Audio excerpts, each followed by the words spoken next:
Mugamba mutya muli mutya kansuubira ebitambulira ddala bulungi nnyo lunaku lwa Saturday. Mbeera mu Kampala n'emiriraano eri bbalabala.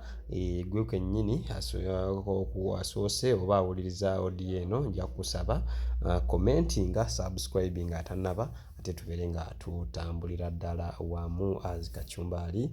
Kansuubire wooli wonna oli fine. Olunaku olwaleero ate twoleese emboozi ya muganda waffe Buula, omugagga Buula, omugagga Brown White. Kansooke okubuuzaako gy'oli, otambula otya, ogamba otya, kansuubira oli sitede. Olunaku olw'ejjo omugagga Buula abangi gamanyi nga Brown White, the podium founder, podium CEO, nange podium. Naye nga olunaku olw'ejjo yalabiseeko ku TikTok. Finally TikTok abadde yatuula waka n'ascrollinga n'anyumirwa abantu, naye olunaku olw'ejjo yavuddeyo nga bw'omulaba awo ng'alina kawayini ka whisky ke kali awo nga bw'awuliriza ka music akaseeneekerevu. Ekyasinze okunyumira nti ka music addeko abaana abaffe Banauganda, nga bw'asoma ku comments ezaasinze omuleeta akamwenyumwenyu weewaawo n'okukaaba n'akaaba Amaziga Gamuyiseemu olw'ensonga ebedde zigenda mu maaso ku TikTok ye, nga asoma comments ekyaddala obulumi ne buba bungi nnyo. Omwami ono Brown White kinajjukirwa nti yava mu ggwanga nga waliwo mbu ebitatambula bulungi nnyo, n'okubeera nti no ne podium yali eguddemu nabe, n'asalawo ate agende ebweru. Bannayuganda bwe yavaayo n'agenda baatandika omwogerera ebigambo ebingi. Kinajjukirwa nti no ne Parliament yatuula n'okutuula ku mwami ono Brown White, bigambibwa nti nno waliwo abaana abagenda mu maaso n'okubeera nti nno bakabasanyizibwa. Ebintu ebyo byonna byatambula, mubijjukira bulungi nnyo. Abawala ne bavaayo, ekigambibwa mbu n'abamu baali bataddewo obuteesi. Ye Buula kyagamba nti nno baali bapaledinze okusobola omukkakkanya, naye ne beerabira ebirungi bye yakolera eggwanga. Brown White yatandikawo foundation eyali ey'akabi, mwenna gye mumanyi, okwali abayimbi ab'enjawulo, Bakamyoni, ba King Michael, ba Big Eye, abasinga abayimbi abasinga bonna ng'oggyeko ab'olubatu be bataalya ku ssente za Bobi Wine, naye abayimbi abasinga bonna baalya ku ssente za musajja waffe Brown White. Kati nno munnange oluvannyuma lwa podium okugwamu nabe n'ebeera nga esasise, Buula yasalawo n'atambula mu kkoona agenda ebweru. Abantu bangi nnyo ne batandika omuvuma nti agenze ku Italy, ate nno na ssente endala abalala nti ali weeru ate avuga booda. Ekintu ekitaali kituufu. Lwaleero oba enkya ya leero avuddeyo ku mukutu gwe gwa TikTok n'abaako ensonga ezimu z'atangaaza, naye nga bw'omanyi Bannayuganda abasinga nti nabadde bamulindidde ate bamulinamu essuubi bangi nnyo, n'okubeera nti nno be yayamba abadde beebuuza Buula aliwa nga tetumulabako. Yasuubizaamu awo okudda ekibuga ne kikyankalana, tetumanyi byagenda mu maaso awo. Yali omukwanaganya w'ensonga ze omukulu Shuapo, n'agamba ate omukulu baamuwadde information nti naagira asigalayo olw'ensonga nti no security wise tejja beera nnungi nnyo. Kati nno kyeyasalawo naye n'agamba akaalinnye mu kyawakati agira asigalayo akakkalabya. Kigambibwa nti nno obudde buno akasente k'alina ebyaddala kayitirivu nnyo nnyo nnyo nnyo nnyo, era mu bigambo byagamba singa akomawo asobola oliisa ekibuga ennaku eziwera nga tekannamuggwaako, nti ate akaleero kakubisaamu ne mukali ke yali alina. Era abantu bangi nnyo bamwesunga bagamba singa akomawo at least ne bawona ennaku we bayonka obutaaba. Abantu bangi nnyo be yawa ku ssente, bangi nnyo be yawa emirimu. Podium mugimanyi yatambulanga Kaleerwe, n'etambula Fort, n'etambula Masaka, n'egenda eggulu.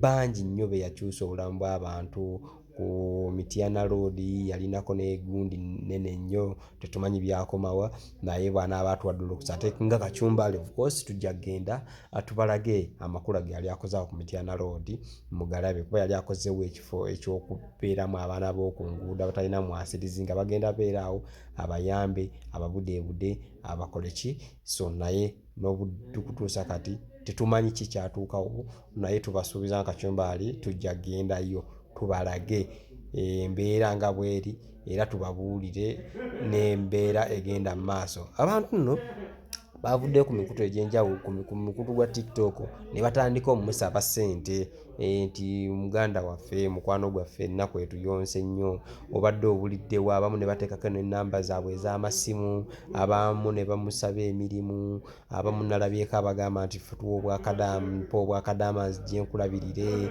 abalala nga bamwebaza bwebaza waliwo ne yawadde obujulizi nti nno ye yavaayo n'amuwa akakadde k'ensimbi yali takakwatangako naye n'amuwa akakadde k'ensimbi asobole okutambuza obulamu bwe so which was so good ekintu ekyamukuttekoko n'ayoza ne ku munye so Buula otwogerera nga alabikira ddala bulungi nnyo yavuddeyo nga alabikira ddala bulungi nnyo so gwe wenna agenda okubeera nti nno olaba vidiyo eno just musabire busabizi bw'obeera osobola omusabira bw'obeera tosobola mumusabira commenting abaako ky'okomentinga awo omugagga Buula akirabe yetumanya naawe ayinza okufaako nga bwe yafa ku balala tovuma wabula let's spread one love eri Banauganda because over March waliwo ebitagenda bulungi wano nawali naye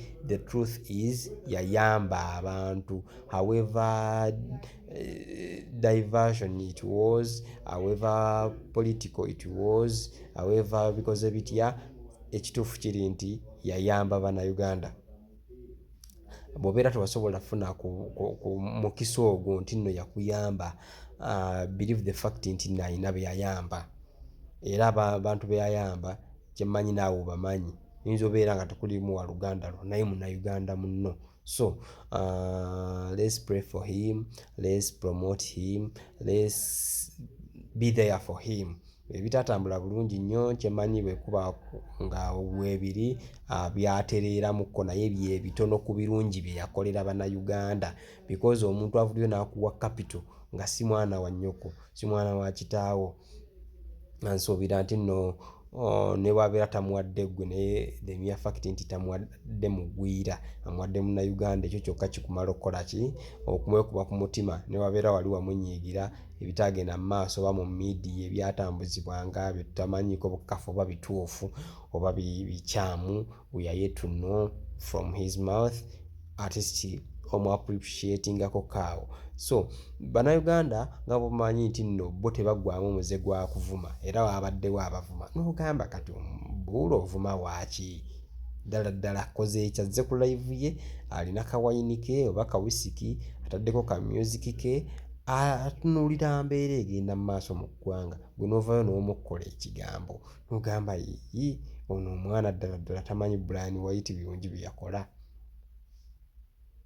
tamanyi nti nno mu bintu byonna ng'omuntu ayagala osuula omuntu amugattako ekintu kyonna because tetwalabayo kkooti ng'evaayo kukola ki kusala musango guno obujulizi babeera baabuleeta abaana obudde buno tetumanyi gye bali okitegeera abamu baalinga n'eri bweru nga gye basinziira okukola ky'okuwa obujulizi kye tutamanyi nti nno it was manipulated naye the mere fact nti nno Buula yaliwo ku lwa Banauganda ekyo kyokka kimala obutakola ki okukomentinga ng'omwebaza so Buula nga bwe mulaba awo yabadde so happy okubeera nga nno alaba comments za Banauganda yasinze okunkwatako naye Munauganda yavuddeyo n'agamba mpa obwakadaama nja kweteeka mu ssente zange naye nzije nkole ki nkulabirire temugamba nti nno yabadde ayagala ssente kuba wabaddewo lwangi nnyo abakomenti nga bateekawo n'ennamba zaabwe ez'amasimu nga baagala ssente aye vumaki yagala ssente naye ye yabadde ayagala kukola ki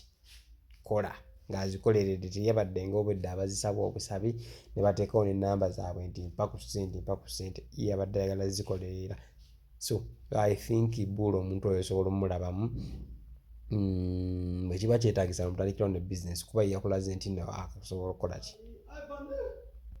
So bintu kyabadde kyamaanyi nnyo ku mukutu ogwo gwa TikTok era abantu ne bamusaba ajje nga abalabengako teyalina kye yayogedde kiri awo naye bantu basanyuse nnyo okubeera nti nno bamulabako because babadde bamwesunga ekyamazima abantu bwe baawulira nti naagenda kujja abangi nnyo baali beeteeseteese okumulaga omukwano era yagamba bw'akomawo agenda kukomerawo mu maanyi ag'ekitalo. However mu kali akaseera bagamba nti no security emala teriiwo naye tugamba security Uganda gy'erina yonna teriiwo.